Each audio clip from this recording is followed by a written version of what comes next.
चलिए, कैसे हैं आप लोग। आप लोगों के सामने आज मैं क्लास 10th का एक बहुत ही महत्वपूर्ण चैप्टर, क्लास 10th में चैप्टर 11 में आप लोगों को मिल जाएगा कि चैप्टर 11 में है वृत्तों से संबंधित क्षेत्रफल।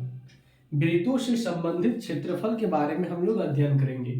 देखिए, तो क्लास 10th मैथ है ना, मैथ्स में चैप्टर 11 में आपको मिल जाएगा वृत्तों से संबंधित क्षेत्रफल। तो चलिए हम लोग अध्ययन करते हैं इसके बारे में। तो इसमें हम लोग सीखेंगे त्रिज्यखंड और वृत्तखंड के क्षेत्रफल के बारे में, है ना। त्रिज्यखंड और वृत्तखंड के क्षेत्रफल किस टाइप से हम लोग कैसे करके निकालेंगे और इसका फॉर्मूला क्या होगा, ठीक है। तो देखिए, ये हम एक सर्कल बना दिए हैं, ठीक है। एक तो सर्कल का सेंटर क्या है, तो O है, और AO है ना, B है यहाँ पर, और यहाँ पर भी बिंदु क्या है, P है। इसमें भी बिंदु क्या है, Q है। इसको हम लोग लघु त्रिज्यखंड कहेंगे और इसको दीर्घ त्रिज्यखंड। चलिए समझते हैं ना इसको डेफिनेशन के साथ। देखिए क्या लिखा हुआ है, वर्ड प्रॉब्लम वाला है ना, लिख लिख के बताने में बहुत ज्यादा टाइम आप लोगों का वेस्ट हो जाता है, इसलिए हम क्या किए, इसको पहले लिख लिए, अब आप लोगों को समझा देते हैं, ठीक है। देखिए क्या लिखा हुआ है, एक वृत्तीय क्षेत्र का वह भाग, एक वृत्तीय क्षेत्र का, ये वृत्त है, तो वृत्तीय क्षेत्र का वह भाग जो दो त्रिज्याओं और संगत चाप से घिरा हो, ठीक है। दो त्रिज्या और किससे घिरा हो, दो त्रिज्या और संगत चाप से जो घिरा हो, है ना, उस वृत्त का एक त्रिज्यखंड कहलाता है ना, उसी वृत्त का एक क्या हो जाएगा, त्रिज्यखंड कहलाता है। तो मोटा मोटी तौर पर ऐसा समझ लीजिए कि त्रिज्यखंड किसको बोलेंगे, तो एक वृत्तीय क्षेत्र का वह भाग जो दो त्रिज्याओं और संगत चाप से घिरा हो, उस वृत्त का एक त्रिज्यखंड कहलाता है, ठीक है। ये याद रखना है। इसके बाद आगे क्या है कि वृत्तीय क्षेत्र का वह भाग जो एक जीवा और संगत चाप के बीच में परिबद्ध हो, एक वृत्तखंड कहलाता है। क्या लिखा हुआ कि वृत्तीय क्षेत्र का वह भाग वृत्तीय क्षेत्र का वह भाग जो एक जीवा और संगत चाप के बीच में परिबद्ध हो, एक वृत्तखंड कहलाता है। कि ये त्रिज्यखंड का हो गया और ये वृत्तखंड का, इसको याद रखना है, ठीक है। चलिए आगे देखते हैं हम लोग। अब फिगर के अनुसार हम लोग समझने का प्रयास करते हैं। देखिए इस आकृति को हम लोग 11.1 लिख दिए, ठीक है। तो आकृति 11.1 में देखिए छायांकित भाग OAPB समझना है अच्छा, ठीक है। छायांकित भाग जो है क्या है, OAPB, तो OAPB इस भाग को हम क्या किए हैं, छायांकित कर दिए है ना। तो छायांकित भाग OAPB केंद्र O वाले, इसका सेंटर को क्या मान लिया है, O, तो केंद्र O वाले वृत्त का एक त्रिज्यखंड है। केंद्र O वाले ये वाला वृत्त का एक क्या है, वृत्त का एक त्रिज्यखंड है, ठीक है। कोण AOB, देखिए कोण क्या है, AOB, यहाँ पर O क्या है, कोण AOB, तो कोण AOB इस त्रिज्यखंड का कोण कहलाता है। ये जो त्रिज्यखंड है, लघु त्रिज्यखंड, इसका ये कोण कहलाएगा, ठीक है। चलिए आगे देखते हैं हम लोग। इसी आकृति में ये तो छायांकित भाग वाला हो गया, और जो छायांकित किया हुआ नहीं है उसको हम लोग क्या बोलेंगे, अछायांकित, मतलब ये भाग क्या हो गया मेरा, अछायांकित, ठीक है, जो छायांकित किया हुआ नहीं है। इसी आकृति में अछायांकित भाग, देखिए यहाँ पर छायांकित भाग का हम लोग बता दिए, यहाँ पर क्या है, अछायांकित भाग, ठीक है। तो इसी आकृति में अछायांकित भाग क्या है, अछायांकित भाग OAQB, देखिए O यहाँ से OAQB मतलब इस टाइप से, ठीक है। तो अछायांकित भाग OAQB भी वृत्त का त्रिज्यखंड है। ये भी वृत्त का क्या है, त्रिज्यखंड है। ये भी वृत्त का क्या है, तो त्रिज्यखंड है, वृत्त का त्रिज्यखंड यहाँ पर है ना। और स्पष्ट देखिए आगे क्या लिखा हुआ है, स्पष्ट कारणों से, ये सब जो कारण है, स्पष्ट कारण जो अभी बताए, स्पष्ट कारणों से OAPB, देखिए OAPB एक लघु त्रिज्यखंड है ना। ये क्या है, तो एक लघु त्रिज्यखंड है, छोटा, लघु मतलब छोटा, दीर्घ मतलब बड़ा, ठीक है। तो ये क्या है, लघु त्रिज्यखंड कहलाता है, इसको हम लोग बोलेंगे। तथा OAQB ये वाला क्या है, देखिए बड़ा जगह लिया है, बड़ा जगह घेरा है ना, इसको हम लोग क्या बोलेंगे, तो दीर्घ त्रिज्यखंड, क्या कहेंगे इसको, दीर्घ त्रिज्यखंड, है ना। ये जो छायांकित किया हुआ है इसको क्या कहेंगे, लघु त्रिज्यखंड, और ये जो छायांकित किया हुआ नहीं है, कहने का मतलब जो अछायांकित है इसको क्या कहेंगे, दीर्घ त्रिज्यखंड। क्लियर। आगे देखिए, अतः दीर्घ त्रिज्यखंड का कोण, अतः हम बोलेंगे कि दीर्घ त्रिज्यखंड का कोण क्या होगा, ये जो दीर्घ त्रिज्यखंड खंड है इसका कोण तो 360 डिग्री माइनस, मतलब कि इसका अगर हमको सोचिए कि अगर इसका कोण निकालना है 360 डिग्री में हमको माइनस करना पड़ेगा ना, इस भाग का निकालने के लिए क्या करना पड़ेगा, पूरा सर्कल में है ना कितना होता है 360 डिग्री, और 360 डिग्री में हमको माइनस क्या करना पड़ेगा, कोण ए ओ बी, तब जो है इस एरिया का मान, इस जगह का, इस सतह का मान निकलेगा, है ना, दीर्घ त्रिज्यखंड का। तो अतः दीर्घ त्रिज्यखंड का कोण हम लोग बोल सकते हैं कि 360 डिग्री पूरा, और इसमें से माइनस करेंगे क्या, तो कोण ए ओ बी, तो इस कोण का मान निकल जाएगा दीर्घ त्रिज्यखंड के कोण का, है ना। ठीक है, सिंपल सा इस बात को थोड़ा याद रख लीजिए, अच्छा होगा कि दीर्घ त्रिज्यखंड का कोण निकालने के लिए हमको क्या करना पड़ेगा, अगर दीर्घ त्रिज्यखंड का कोण निकालेंगे तो पूरा सर्कल में यानी 360 डिग्री, और 360 डिग्री में हमको माइनस करना पड़ेगा कोण ए ओ बी को, मतलब इस पूरा में से 360 डिग्री में से इसको माइनस कर देंगे तो इसका कोण निकल जाएगा, किसका, दीर्घ त्रिज्यखंड का कोण। ठीक है, अगर समझ में नहीं आया है वीडियो को आप लोग दोबारा देख लीजिएगा, समझ में जरूर आ जाएगा, अगर इसी को दोबारा बताएंगे तो फिर टाइम लॉस होगा, है ना। चलते हैं अब नेक्स्ट, अगला देखिए, इसमें आकृति 11.2 यानी आकृति 11.2 में इसमें क्या बताया है, ये वाला आप लोगों का लघु त्रिज्यखंड और दीर्घ त्रिज्यखंड हो गया। इसमें देखिए क्या है, लघु वृत्तखंड और दीर्घ वृत्तखंड, है ना। समझते हैं इसको फिगर के माध्यम से, जिसमें ए बी केंद्र ओ वाले वृत्त की एक जीवा है। ठीक है, यहां पर देखिए ए बी, है ना, तो जिसमें ए बी केंद्र ओ वाले वृत्त की एक क्या है, ये ए बी क्या है, जीवा है वृत्त का, है ना। अतः छायांकित भाग, इसको हम छायांकित कर दिए, ठीक है, किसको, देखिए ए बी, यहाँ पी मान लिए तो ए पी बी हो गया। ठीक है, अतः छायांकित भाग ए पी बी एक वृत्तखंड है, क्या है, एक वृत्तखंड है, मतलब एक वृत्त का खंड है, कहने का मतलब एक वृत्त का खंड मतलब टुकड़ा।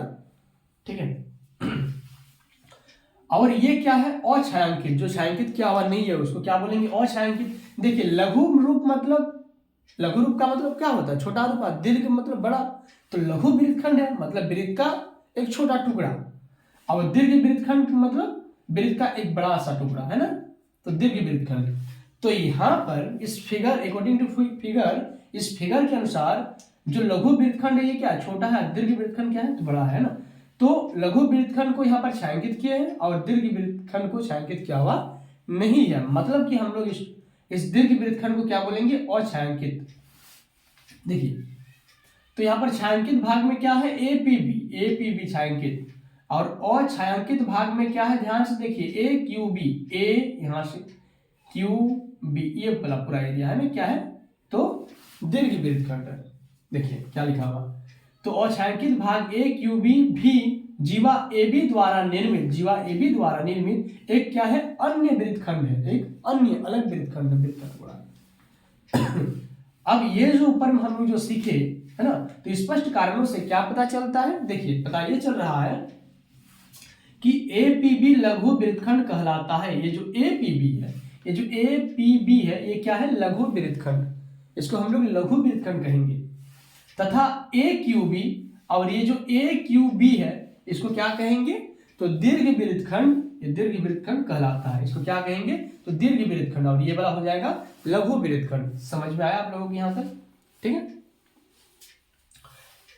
ये दोनों के रिलेट करके समझिएगा, बहुत ही आसान है, इस टाइप से रहेगा, यहाँ कोण बनाएगा, है ना, ये लघु त्रिज्यखंड हो जाएगा, बाकी ये दीर्घ त्रिज्यखंड, और इसमें ये वृत्त का एक टुकड़ा है, लघु वृत्तखंड होगा, छोटा वृत्त का एक छोटा भाग, और ये दीर्घ वृत्तखंड। ठीक है, चलते हैं अब आगे जो है और एक बताते हैं फिगर के साथ, आप लोग इसको याद रखिएगा, ये वाला जो है सवाल बनाने में आप लोगों को आसानी होगा, इसी टाइप से रहेगा सवाल, है ना।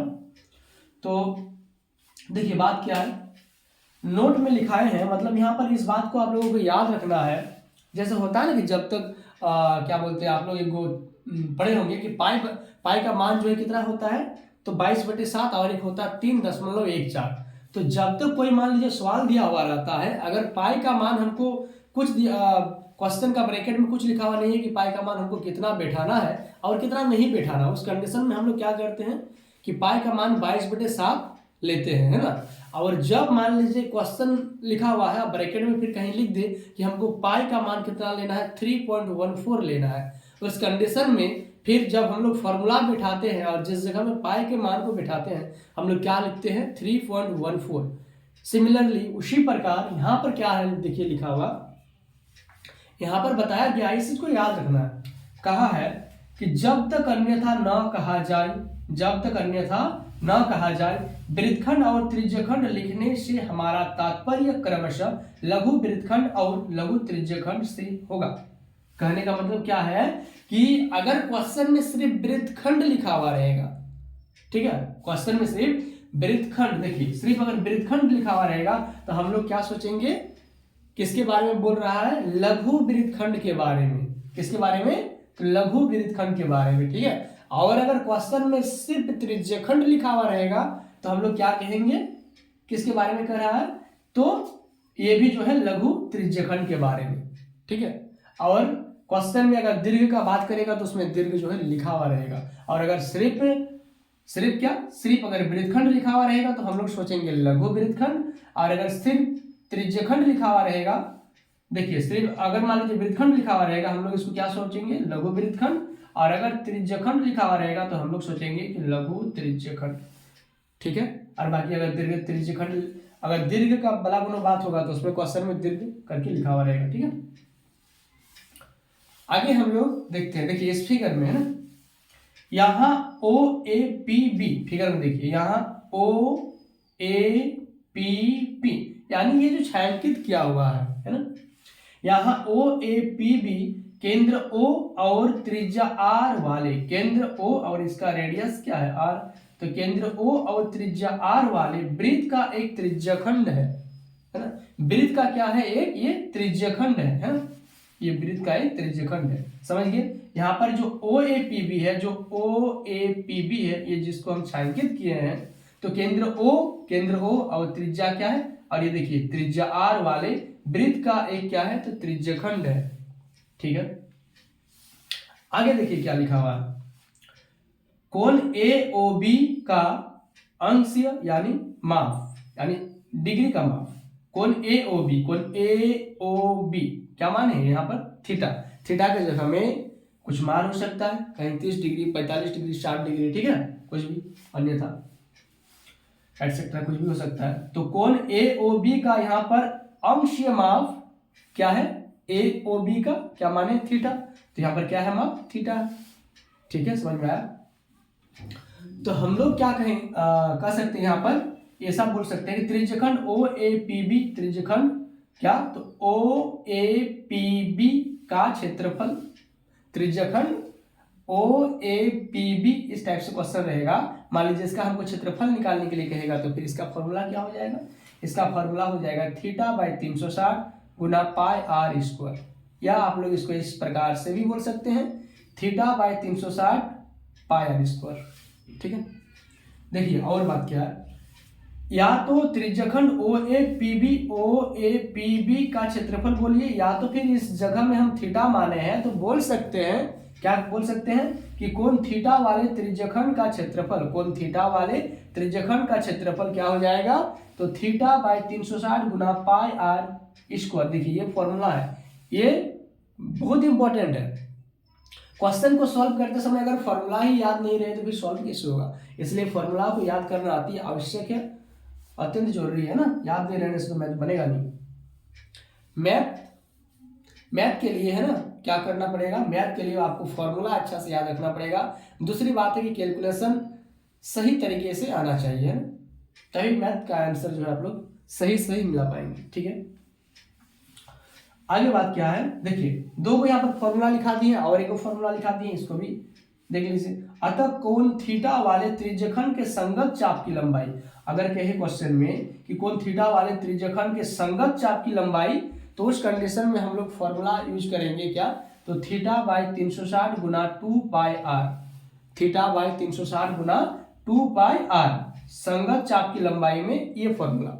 और अगर कहेगा कि त्रिज्यखंड का क्षेत्रफल, तो उस कंडीशन में क्या लिखना, कौन सा फॉर्मूला का यूज करना है, θ/360 गुना πr², ठीक है। अगर मान लीजिए कि थीटा का मान किसी जगह में किसी क्वेश्चन में अगर 60 दिया हुआ है 60 है ना।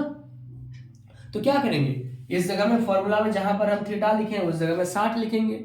तो 60/360 गुना पाई का मान हमको बैठाना है 22/7, बाकी आर का भी मान दिया हुआ रहेगा तो उस आर का मान को फिर बैठा के सॉल्व करना है। ठीक है, तो समझ में आया। उम्मीद करते हैं कि आप सभी लोगों को समझ में जरूर आया होगा। अगर समझ में नहीं आया तो वीडियो को 2-3 बार जरूर देखिएगा, समझ में आ जाएगा। और अगर किसी क्वेश्चन में या कुछ भी जो बताए समझने में अगर कहीं पर अगर डाउट हो तो आप लोग कमेंट सेक्शन में कमेंट करना ना भूलें। और ज़्यादा से ज़्यादा इस वीडियो को शेयर कीजिए, लाइक शेयर एंड सब्सक्राइब करना ना भूलें। और अपने दोस्तों के पास शेयर करिए, क्योंकि क्लास 10th का है और एक एक बात को हम तो अच्छा समझाने का प्रयास किए है ना, आप लोग को समझ में जरूर आया होगा। और आप लोगों के लिए हम इतना मेहनत करते हैं, इसलिए आप लोगों से कहा जा रहा है कि आप लोग ज़्यादा से ज़्यादा शेयर जरूर करें। और ये क्लास 10th में और ज़्यादा आप लोगों के पास अभी टाइम भी नहीं है, 2 महीना टाइम है, इसलिए हम आप लोगों से ये अपेक्षा हम आप लोगों को कहना चाहते हैं कि 2 महीना जो है लग जाइए, सब कुछ छोड़ के है ना, अपना पढ़ाई में लग जाइए, टाइम दीजिए अच्छा सा, आप लोगों का रिजल्ट जरूर ही बेहतर होगा। ठीक है, आज के लिए रहने देते हैं, बस इतना ही। बेस्ट ऑफ लक सभी।